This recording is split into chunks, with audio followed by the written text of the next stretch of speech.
Bismillahirrahmanirrahim. Allahumma sholli wa sallim ala sayyidina Muhammadin wa ala alihi washabbihi asma'in nama ba'du. Sedanten ingkang kula hormati wabil khusus teman bapak kula Kiai Haji Agus Ali Masyuri. Beberapa kiai yang tanpa ngurangi rasa hormat, saya hormati semua. Ini ada beberapa Gus. Ini saya ngaji insyaallah seperempat jam. Seperempat jam nanti yang menghisap Gus Kausar berapa Gus? 10 menit. 10 menit.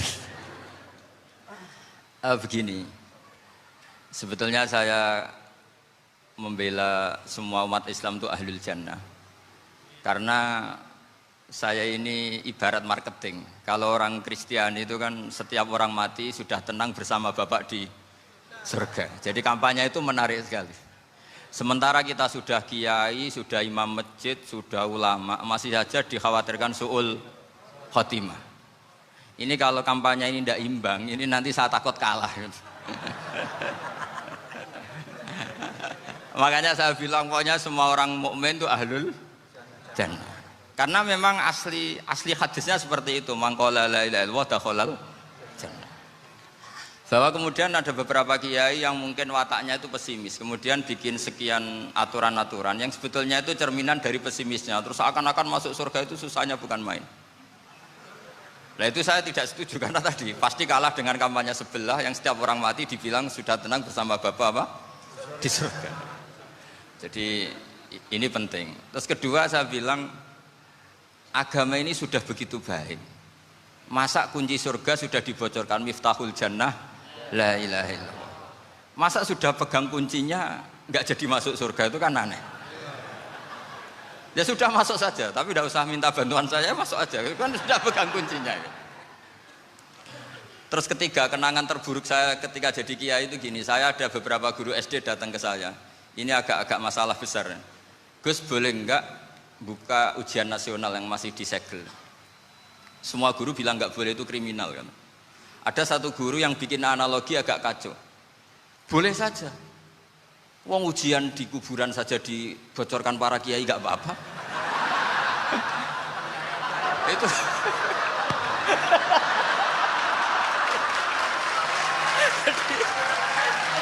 Tapi ini kriminal ya. Perhatian kepada kiai, nggak boleh memukul pemateri.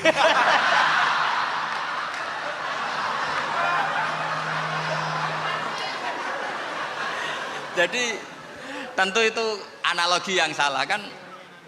Marrobuka kan, Tuhan kamu siapa, Nabi kamu. Tuhan kamu siapa, Nabi kamu siapa, imam kamu siapa. Ini kan sudah dibocorkan oleh para kiai. Artinya apa? Nak raiso jawab kebablasan gitu.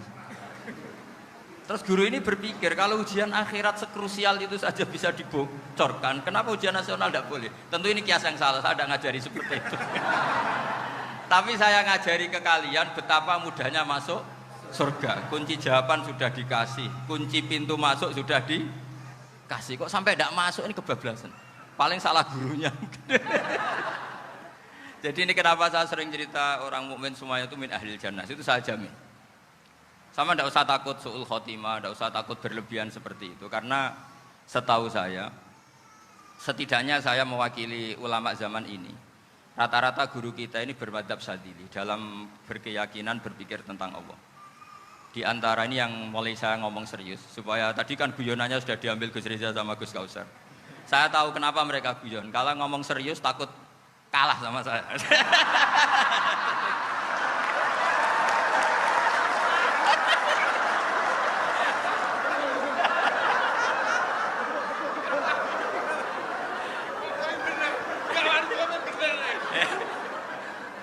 Karena saya ini sudah terkenal pemikir serius, jadi artinya itu satu kepintaran mengalihkan, ya, oh ya, sudah itu satu kecerdasan.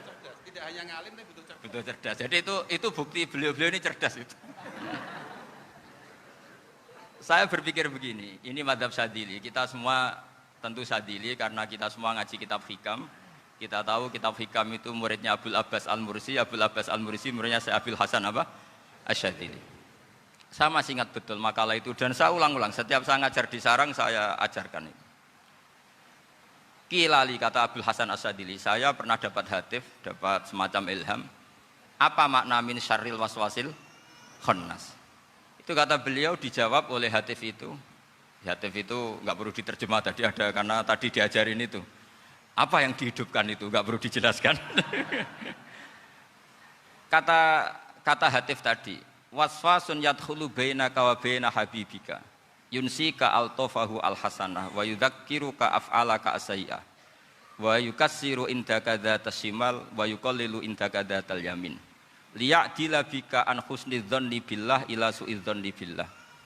Jadi yang dikatakan waswas adalah kamu digiring untuk hanya ingat sisi-sisi kamu yang negatif, dilupakan bahwa Anda punya sisi-sisi yang positif. Misalnya seperti ini, mungkin secara fikih tadi banser-banser tegas, wah ini masalah lelaki perempuan dipisahkan gini-gini. Tapi kenapa Gus Ali bilang ya sudah gini gak apa-apa. Sebetulnya ada rukhsah itu karena ini di depan umum. Yang paling pantangan Nabi itu la yakhluwanna rajulun bimra'atin. Ini ada yang menjaminnya gitu. Malah khawatir saya di sini dipisah tapi setelah berduaan nggak bisa. Jadi toleransinya karena ini di depan umum. Itu masih ada toleransinya. La yakhluwanna rajulun bimra'atin. Begitu juga ketika kita dosa, misalnya kita dosa. Orang Islam setiap dosa itu pasti ingat salahnya, kemudian istighfar. Dan ketika satu kebaikan dibandingkan keburukan, itu kata semua ulama, karena sayyi'ah itu bernilai 1, kebaikan bernilai apa? 10. Itu masih surplus berapa? 9. Jadi itu cara berpikir Abdul Hasan As-Sadili. Kenapa kamu harus berpikir positif tentang Tuhan? Sekali berpikir tentang negatif, itu bahaya betul. Misalnya begini, kamu berpikir, tak rewangi, jadi kiai, sujud, rukuk, ternyata aku tetap lebih neraka, gunanya apa? Itu menurut saya kan nggak punya akal.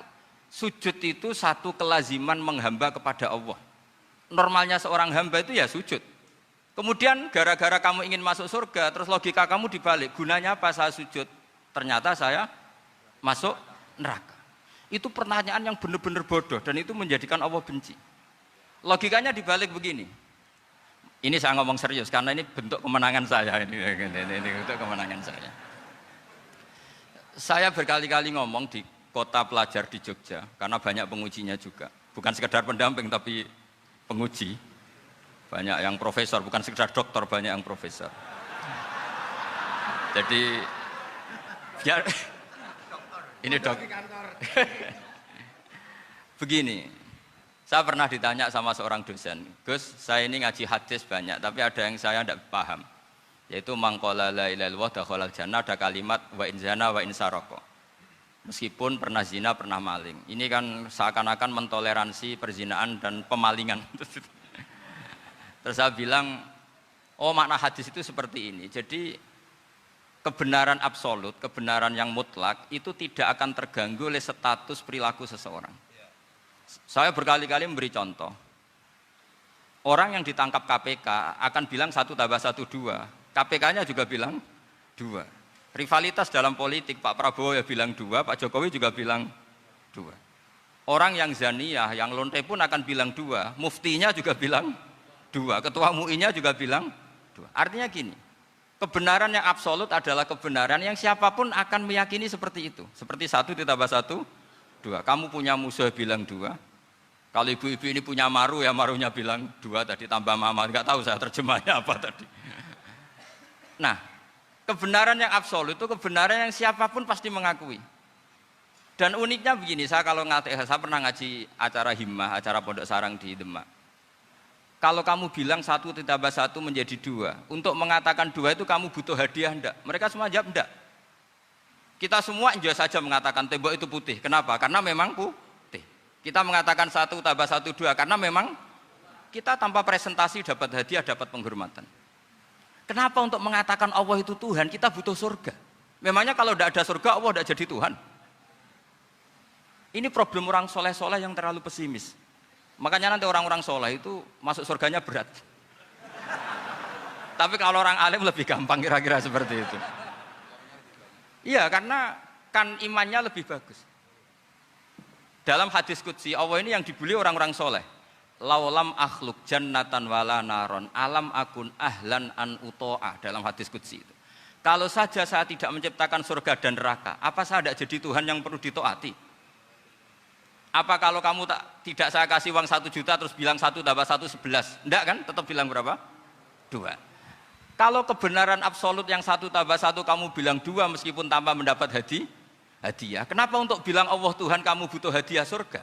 Itu kan serah ikhlas belas. Makanya saya terus mengajarkan ikhlas. Ikhlas itu bisa dilatih dengan akal, dengan pikiran, bil ilmi lah. Harus dilatih. Nah di sini ini momen atau makna yang mestinya harus difahami wa inzana bahwa kalimat ini sah meskipun dilafatkan seorang yang pernah zina. Sama seperti 1 tambah 1 2 sah, diucapkan siapa saja sah. Dan siapapun akan mengucapkan itu secara ikhlas. Ini penting saya utarakan. Sehingga setelah ada firqah-firqah takfiri yang mengatakan orang megang keris itu syirik, ke kuburan syirik, ini syirik. Itu salah besar. Salahnya adalah tadi kalimat-kalimat atau kebenaran-kebenaran absolut ini sudah jadi sibghatullah man ahsanu minallahi sibghah. Kalimat ini begitu absolut di hatinya orang mukmin. Sehingga ketika terganggu oleh hal-hal yang adat istiadat kayak pegang keris, kayak apa, ini tidak mengganggu. Tetap kualitas iman ini di atas keyakinan adat membawa apa keris. Kalau orang membawa keris menjadi syirik karena percaya sama makhluk. Orang misalnya kejawen kalau nggak bawa keris nggak nyaman. Orang kota itu kalau nggak bawa ATM juga nggak nyaman. Itu tidak dihukumi syirik. Kamu pergi lupa bawa HP nyaman enggak? Enggak, kenapa enggak dihukumi syirik?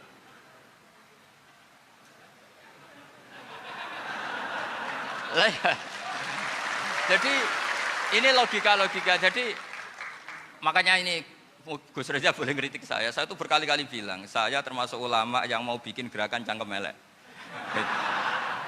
Karena nanti kalau saya nisbatkan ke Rasulullah itu tidak pantas karena Nabi ahsanan nasi khalqau wa khuluqa. Tapi saya siap jadi bempernya Rasulullah Shallallahu Alaihi Wasallam.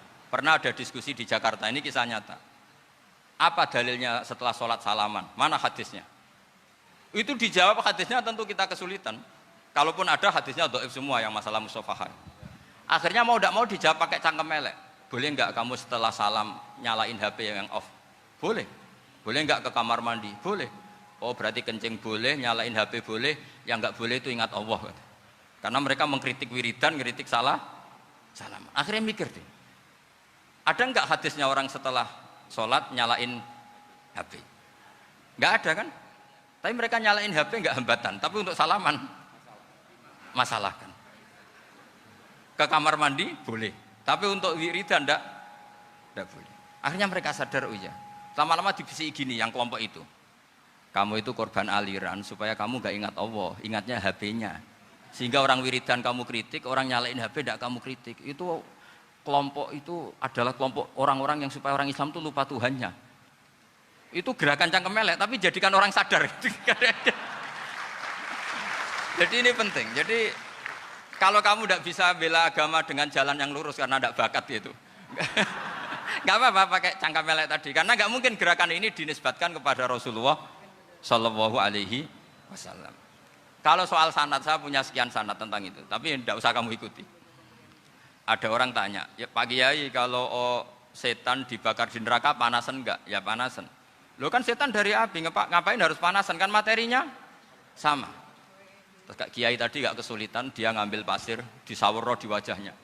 Wah sakit Kiai, kamu kan dari tanah, kena tanah kok. Jadi itu ada sekian, artinya gini ya, kalau kesulitan jawab pakai baik-baik ya sudah pakai cangkem elek itu aja. Karena tapi tentu kan gerakan ini tidak mungkin dinisbatkan kepada para nabi. Tapi saya pastikan meskipun nggak bisa dinisbatkan kepada para nabi dari segi cangkem elek tadi, tapi secara semangat itu sama. Saya punya sekian contoh. Benar Gus Riza tadi gojok saya sengawur-ngawurnya itu masih punya sanad.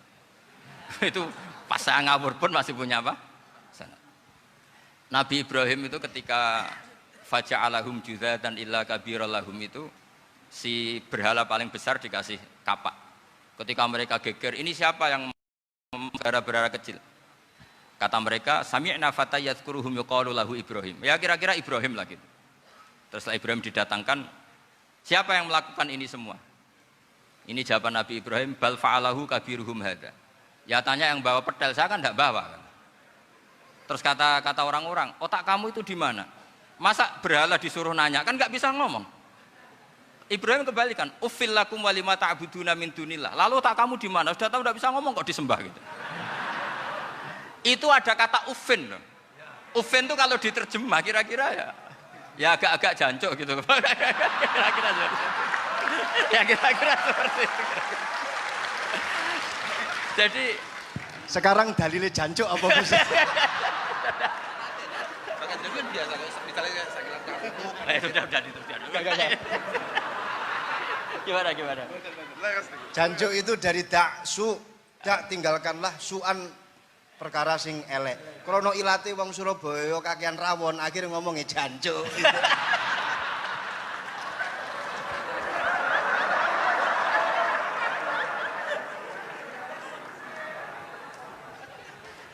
Jadi mulai dulu melawan kebatilan itu harus pakai logika yang vulgar.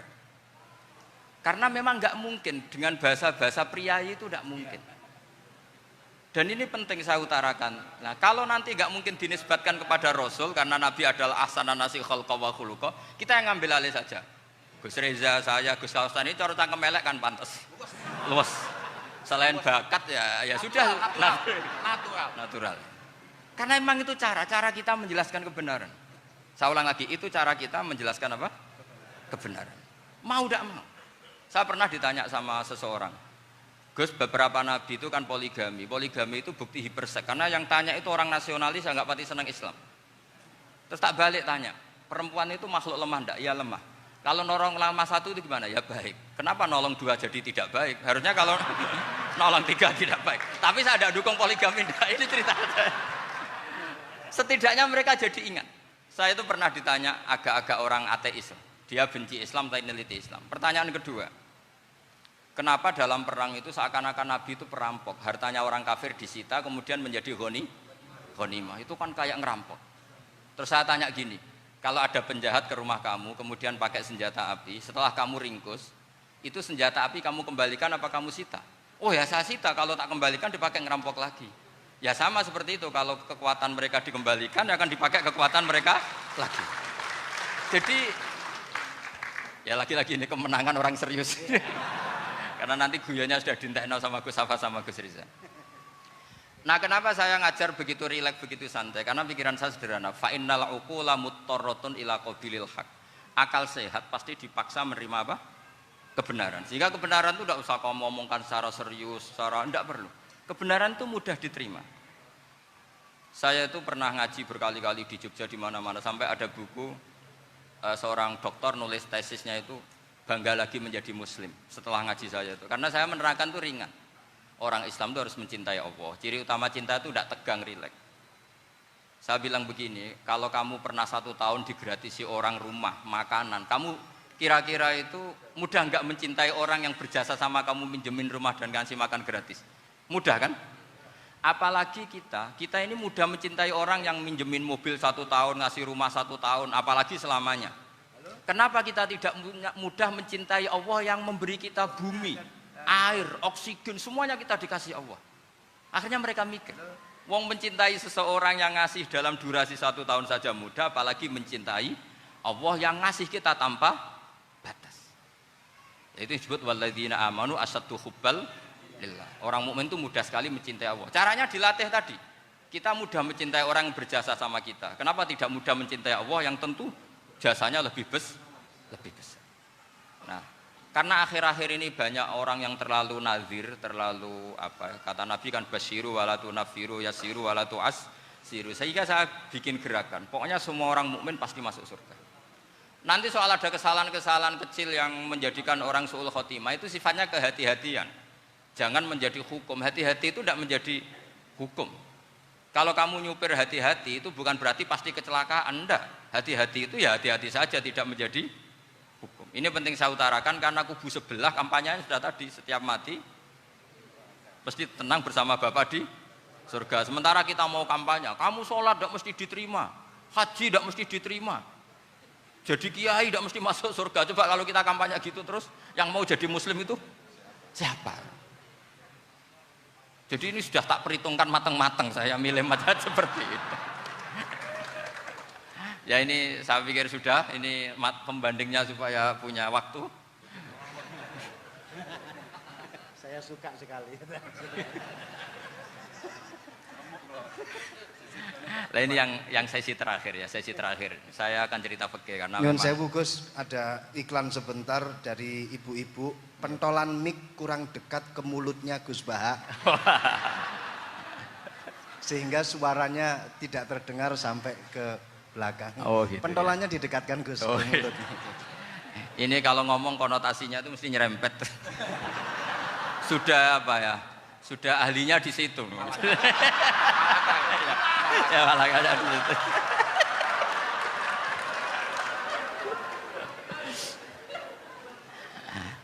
Dalam sesi terakhir saya cerita pentingnya pembanding.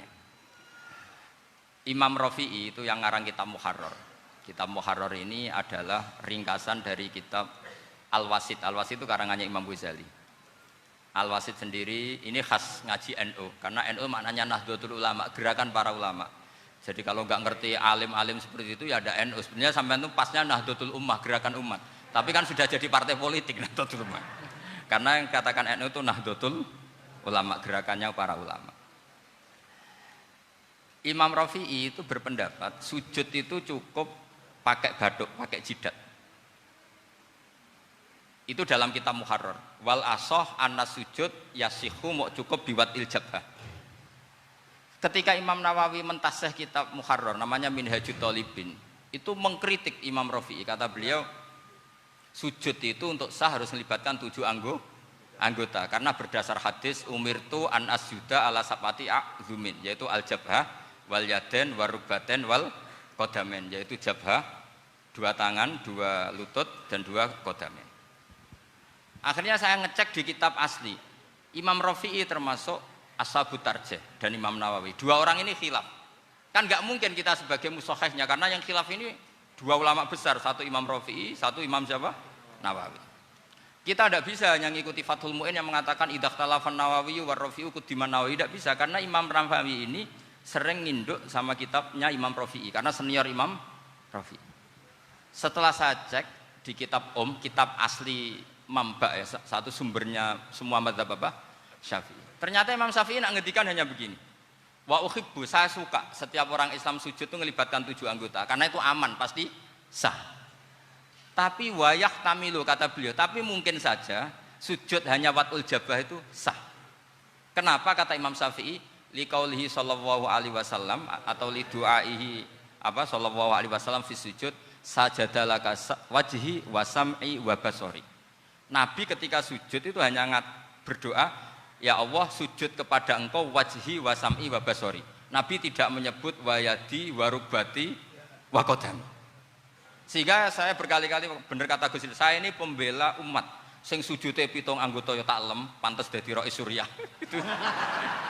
Yang sujudnya bathuk tok ya tetap sah ngikuti mazhabnya Imam Rafi'i. Meskipun itu tidak saya anjurkan. Tentu tidak saya anjurkan. Alasannya Imam Syafi'i tadi, Rasulullah pernah berdoa dengan kata-kata sajadalaka wajhi, bukan diteruskan wayadi warubati wakodah. Sehingga fal khilaf huna bakin ala khiddati kalau dalam bahasa fikih. Khilaf biar tetap sesuai aturan khilaf masing-masing. Enggak perlu kamu menggugurkan pendapat Rafi'i yang mengesahkan sujud hanya pakai jabah. Ini penting karena tadi seperti saya katakan, yang sujud anggota pitu ya masuk swarga mergo pintere, sing nganggo bathuk tok yang mlebu swarga mergo gobloke tadi, karena aksaru ahlil jannah al-bul. Nah, ini mazhab saya. Jadi saya itu ingin umat Islam itu baik-baik saja. Ya. Karena tidak mungkin lah kita tidak bela Islam di zaman akhir, tidak mungkin kan tadi kubu sebelah kampanyenya sudah seperti itu. Kalau kita ngomong ikhtiyat, kiai ra mesti mlebu swarga, sing salat ngethuk ra mesti husnul khotimah, wah akan jadi repot. Saya ini pengagum teori ikhlas, dilatih bil ilmi, saya ulang lagi, dilatih bil ilmi. Saya ini malunya tadi saya mengatakan 1 tambah 1 2 itu meskipun tidak ada yang memberi hadiah tetap saya katakan 2. Saya mengatakan air itu dingin, tidak ada yang ngasih hadiah, saya akan bilang kalau air itu dingin, kalau api itu panas. Untuk hakikat-hakikat seperti itu saja saya jujur tanpa ingin imbalan. Tapi ketika hakikat mengenai Allah kok saya minta imbalan surga dan neraka, ini apa-apaan? Kira-kira gitulah, Rois Suriah macam apa gitu.